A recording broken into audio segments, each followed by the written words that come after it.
Hello, my name is Abraham-Massop, and I'll be talking about the enlightenment, pros and cons of what happened.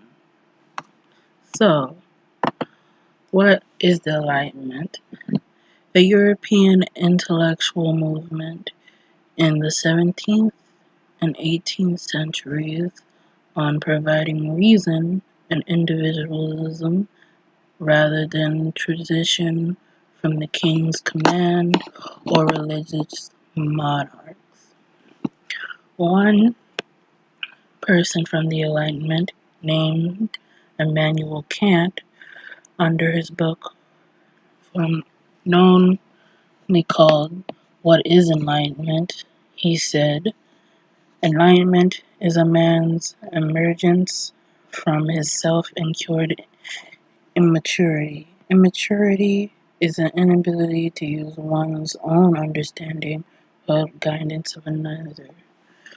What he was trying to say is that the alignment is the understanding of someone not needing someone else's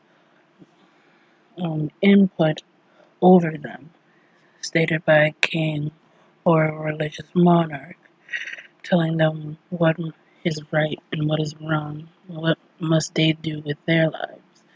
But this is a person that can do it themselves, in a sense, think for themselves, provide for themselves, and have rights like everyone else. But who were involved in the alignment? Majority that were involved were middle and upper class men and women like Voltaire and Emily Duchamp, Immanuel Kant, of course, Denis Diderot, Jean-Jacques Rousseau, and many more. But it didn't mean that all of them were only middle and upper class. Like Denis, his family was from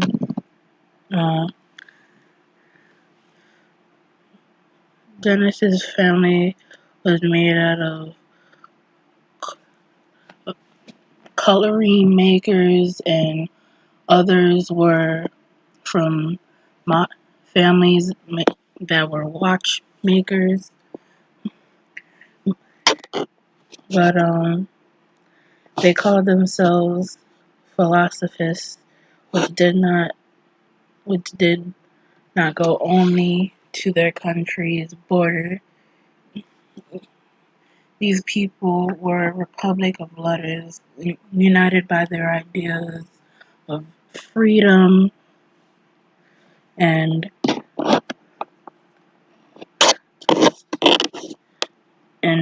their reasoning.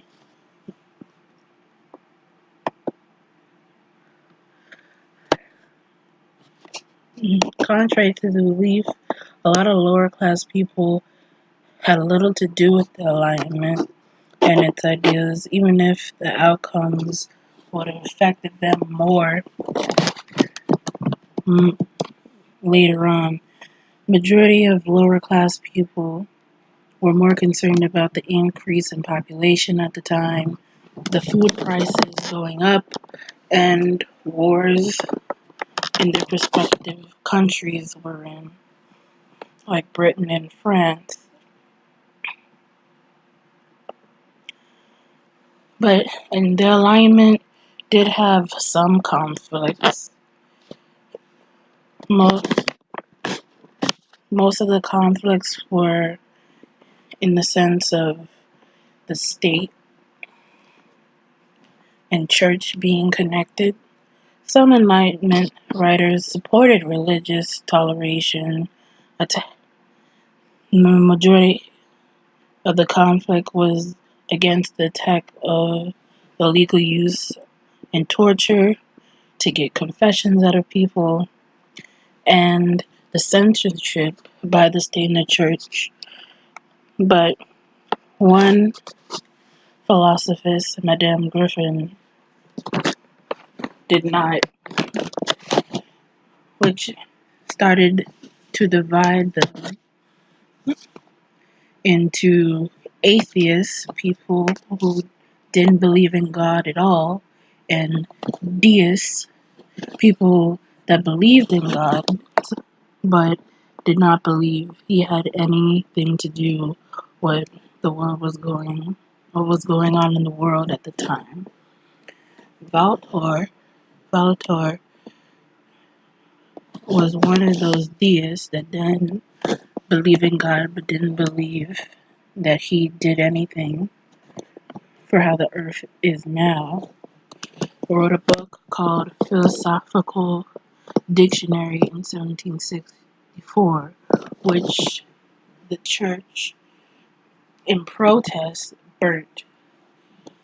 It really didn't dissuade him, but when one day a Calvinist son was found hanged, which in turn was probably from him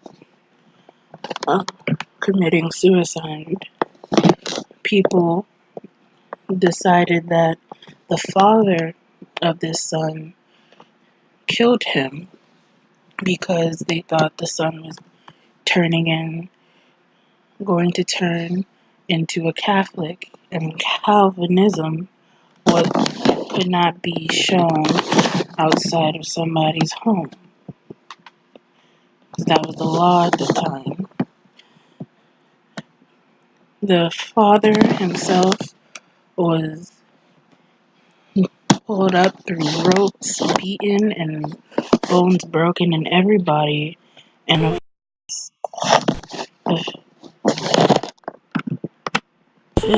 Nicholas thought this was unjust because of the torture to get a confession out of him. Now, the father never confessed until his death because of all his bones being broken, and Voltaire put it on himself to make sure that the father's family name was not put in damage for the rest of the family's life, and also tried to get all their family possessions back to them, the rightful owners, because they were confiscated beforehand.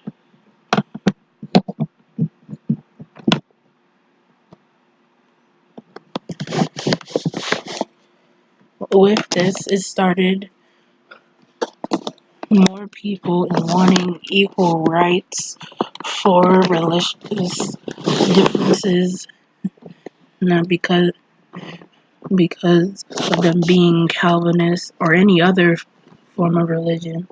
And with these push for civil rights for everyone, it fueled the anti-slavery movement in Britain and France through the slaves that have been freed. Some freed slaves, like Adola Ikalo, wrote about their lives,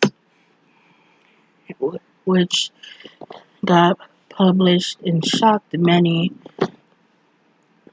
And with that, people started to demand their representatives to put in law to at least abolish the slave trade, if not just to abolish slavery in general, with their main goal to abolish it all.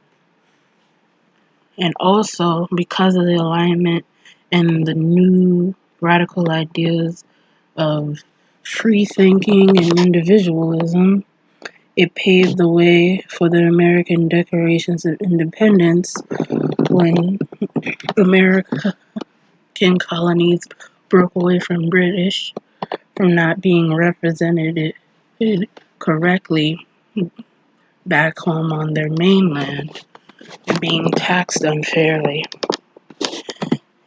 And then later on in 1789, it sparked more revolts into democracy for Europe.